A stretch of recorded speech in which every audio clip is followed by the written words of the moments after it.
할렐루야. 예, 우리 하나님의 은혜가 늘 넘쳐나기를 축원합니다.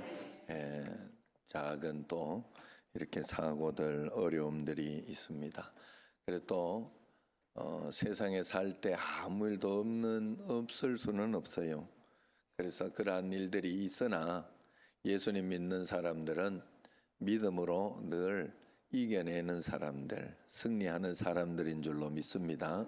그래서 예수님 믿는 사람을 성경에서는 별명으로 이기는 자라 그랬어요. 이기는 자. 한번 따라합니다. 나는 이기는 자입니다. 우리가 늘 하나님 앞에 믿음으로 이겨내고 승리할 줄로 믿습니다.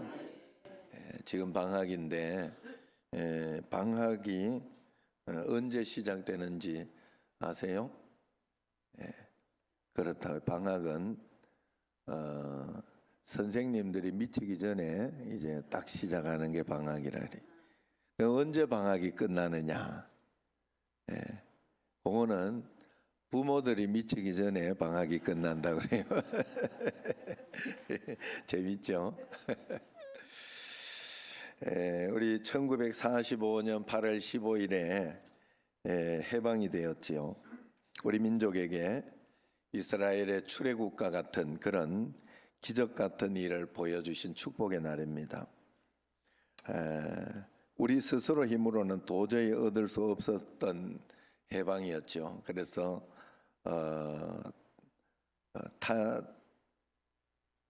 타국에 의해서 이렇게 다른 어떤 기적적인 사건으로 인해서 강제적으로 해방이 된 그런 날입니다. 분명 하나님의 선물이요 은총이라 할 수 있습니다. 1910년 8월 23일 우리나라가 일본의 강압에 의해서 한일 합방에 조인함으로 그때부터 나라 잃은 백성이 되고 해방되기까지 36년간 슬픈 역사의 주권 없는 민족이 되었습니다.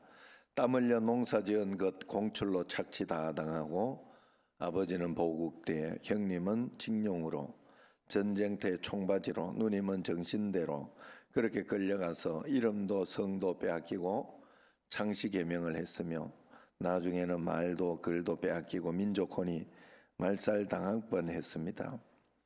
애국자는 감옥으로, 지식인들은 조국을 등지고 망명하고 남은 백성은 생존의 권리마저 잃고 박해, 빈곤, 서름에 죽지 못해 그렇게 살았습니다.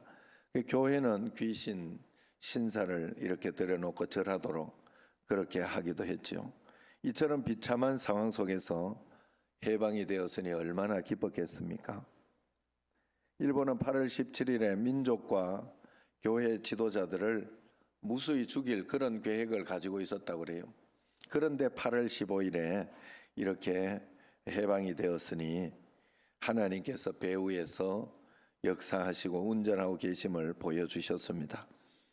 해방은 하나님의 큰 역사로 얻은 은혜요 축복이었어요. 그러나 그 강복의 기쁨도 잠시 강복되자마자 얼마 되지 않아서 분단이 되었어요. 사실은 그것이 이념적인 어떤 것으로 갈려 있었기 때문에 전쟁이 났다고 합니다. 그래서 6.25 전쟁이 일어났고 6.25 전쟁으로 인해 모든 것이 파괴되고 모든 것이 무너지고 모든 것이 항폐화되었어요. 그리고 휴전되어서 지금까지 오고 있죠. 그래서 분단 이후에 우리가 불러오던 노래가 있습니다. 그것이 바로 우리의 소원은 통일, 꿈에도 소원은 통일, 이정성 다해서 통일, 통일을 이루자. 이결에 살리는 통일, 이 나라 살리는 통일, 통일이여 어서 오라, 통일이여 오라. 여러분 많이 불렀잖아요. 이 노래가 안병헌 선생의 곡입니다.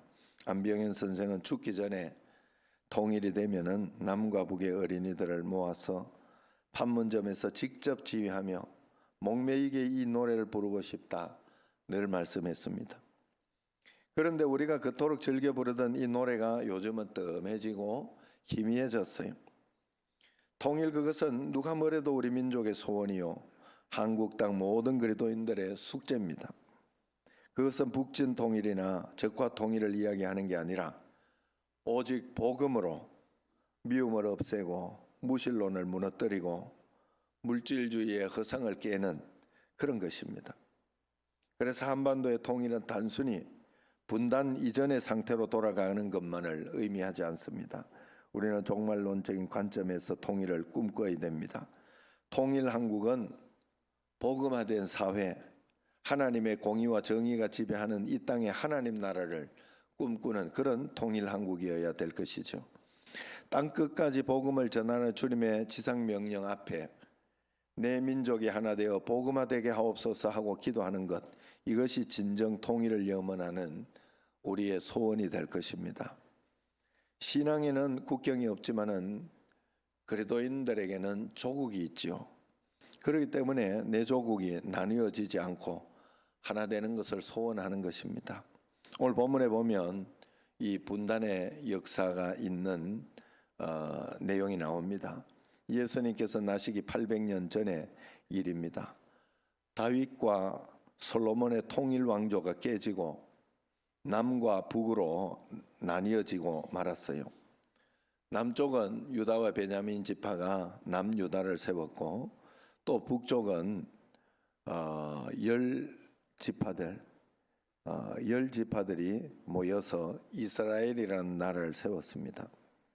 나뉘어진 남북 왕조는 걸핏하며 싸움을 했고 때로 외국의 힘을 빌어서까지 상대를 치곤 했다고 합니다.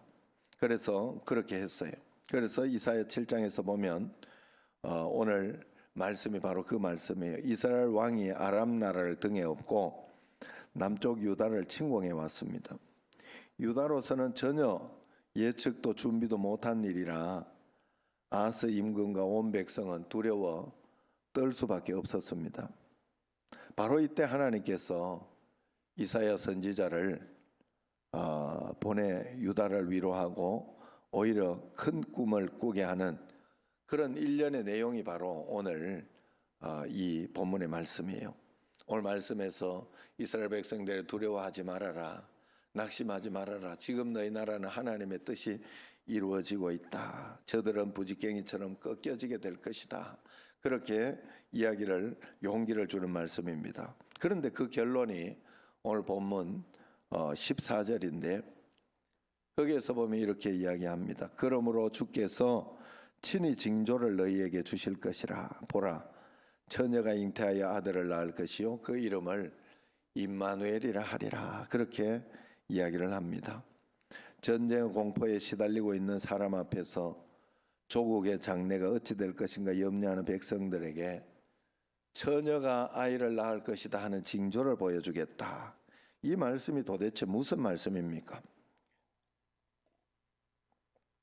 적들은 지금 쳐들어오고 있는데 우리는 지금 막을 힘도 능력도 없는데 이 상황에서 응답을 주시면 강한 무기를 공급해 주마, 아니면은 넉넉한 지원군을 보내주마, 그렇게 약속을 해야 되는데 하나님의 말씀은 너는 반드시 이긴다, 약속의 징표를 보여주겠는데 그것이 바로 처녀가 아이를 낳게 될 것이다 하는 그런 약속입니다.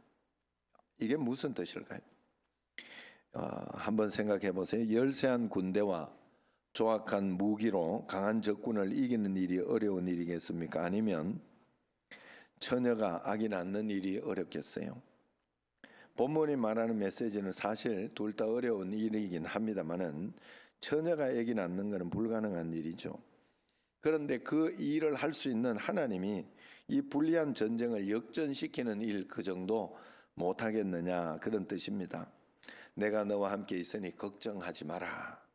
그래서 계속되는 말씀이 그의 이름을 임마누엘이라 하리라 그랬어요. 임마누엘이라는 이름의 뜻은 하나님이 우리와 함께 계신다 하는 그런 뜻이잖아요. 전능하신 하나님이 너와 함께 있으니 걱정하지 마라, 그런 뜻이죠. 여러분, 처녀가 잉태하여 아들을 낳을 것이요 하는 말씀은 메시아를 보내겠다 하는 그런 말씀입니다. 그래서 구약에서 창세기 3장 15절에 첫 번째 메시아 예언으로 여자의 후손 그렇게 이야기를 했어요. 남자의 후손이라고 하잖아요. 그런데 여자의 후손이라 했다는 건 동정녀 마리아에게서 나시는 것을 예고한 것이죠. 그래서 그렇게 이제 아기를 그래서 구약에서는 오실 메시아를 믿으면 예수님을 보내주신 그 예수님이 오실 메시아가 오실 것이다 라는 것을 믿으면 하나님이 우리와 함께 계심을 함께 계시겠다 하는 그런 것입니다. 그 믿음이 하나님이 함께 계시는 믿음이었고, 이제 신약에서는 지금 우리 시대에는 오신 메시아 예수님으로 오셔서 그분이 성령으로 지금 우리와 함께 계심을 믿는 것이죠. 그리고 우리가 이걸 알아야 됩니다. 지금 얼마나 내가 힘들고 어렵고 지금 얼마나 큰일 날 상황이냐 하는 그 상황 파악이 우리에게 중요한 것이 아니라, 그럼에도 불구하고 지금 하나님이 나와 함께 계신 것을 믿느냐 그렇지 않느냐, 이것이 중요하다 하는 거예요. 그래서 예수님께서 멸망이 다가온 이스라엘 민족과 함께 타락해가는 예루살렘 성전을 바라보시면서 탄식하면서 이렇게 이야기를 했어요. 우시며 이르시되 너도 오늘날 평화에 관한 일을 알았더라면 좋을 뻔하였다 그랬어요. 예수님께서 오늘 이 시대 한국교회를 바라보셨다면 이렇게 하지 않았겠습니까? 한국교회도 북한 선교에 대한 비전을, 평화에 대한 복음을 너희도 여기에 관한 일을 알았더라면 참 좋을 뻔하였다 그렇게 한탄하시지 않았겠습니까?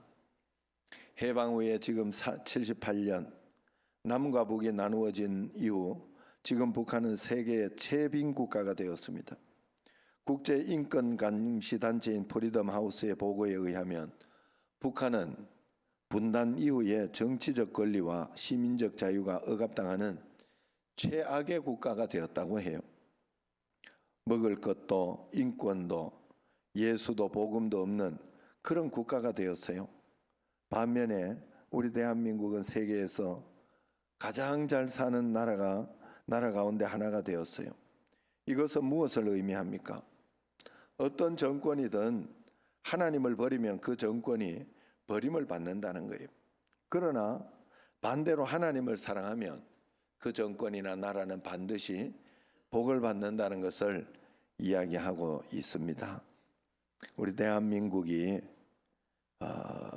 저기 북한 동포를 구원해야 합니다. 통일한국이 세계 열방에 복음을 전하고 섬기는 그 나라를 위해 우리가 꼭 기도해야 됩니다. 지금 우리의 통일을 원하는 주변 국가들은 없습니다, 사실. 그래서 주변 국가를 믿고 있을 수 없어요. 미국이나 일본이나 중국이나 러시아도 원치 않아요. 그 이유는 한국이 부강한 국가가 되는 것을 바라지 않기 때문입니다. 일본의 다케무라 게니치라는 평론가가 예전에 이런 말을 한 적이 있습니다. 남한과 북한이 통일이 되면 일본에게 손해가 많이 난다. 그래서 일본의 국가적 이익으로 봐서는 남북이 통일이 안 되는 것이 좋다. 그래서 그 이유는 남과 북이 통일이 되면 엄청난 군대를 가지게 되고 경제 대국이 되니까 지나간 과거에 일본에게 서름을 많이 받은 한국은 분명히 일본을 침략할 것이다. 그러니까 한국이 통일이 안 되도록 외교적인 노력을 다해야 된다. 이런 이야기도 했어요. 이것이 냉엄한 국제적인 시각입니다. 그러나 우리에게는 희망이 있습니다. 한국 민족의 평화 통일을, 복음 통일을 가장 원하시는 분이 바로 예수님이기 때문에 그렇습니다. 그것은 하나님의 뜻입니다. 우리가 그분의 계획과 뜻을 믿고 기도하며 그 뜻을 따라가야 합니다. 한국의 통일을 열망하며 이 나라를 위해 중보 기도하다가 돌아가신 고 대천덕 신부께서는 이렇게 말씀하신 적이 있어요. 내 생각에는 한국의 통일을 위해 하나님이 행동하실 기도의 잔이 다 차지 못하고 있습니다. 그 잔이 채워지기까지 중보할 기도자들이 그 어느 때보다 그 누구보다 필요합니다라고 했어요. 그렇습니다. 중보의 용사들의 중보의 잔이 다 차면 마침내 때가 이르면 주께서 일어나실 것입니다.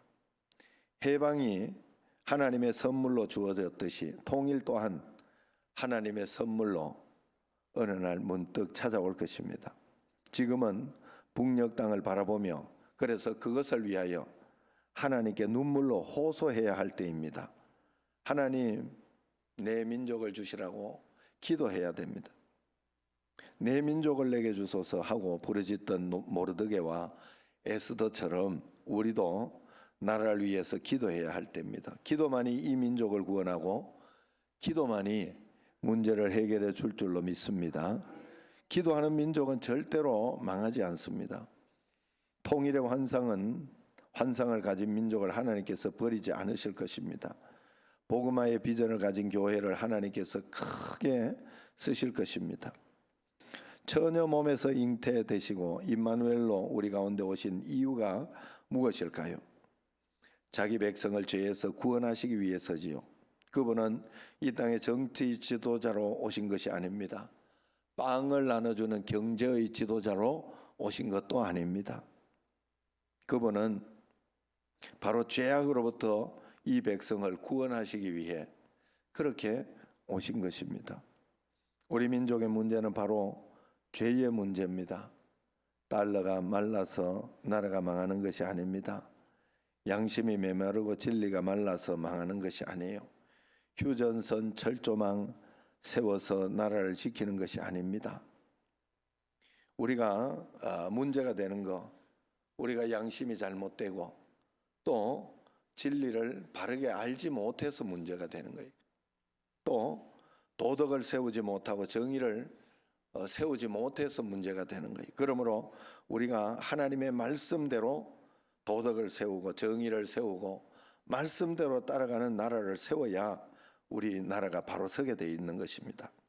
이제 이 민족의 죄를 우리가 함께 가슴에 끌어안고 회개해야 합니다. 한국 교회의 허물과 죄를 회개해야 돼요. 전쟁을 일으켰던 북한의 그 모든 허물도 우리가 가슴에 끌어안고 회개해야 돼요. 어떻게 통일을 이룰 수 있으며 북녘 땅에 복음을 전할 수 있을까?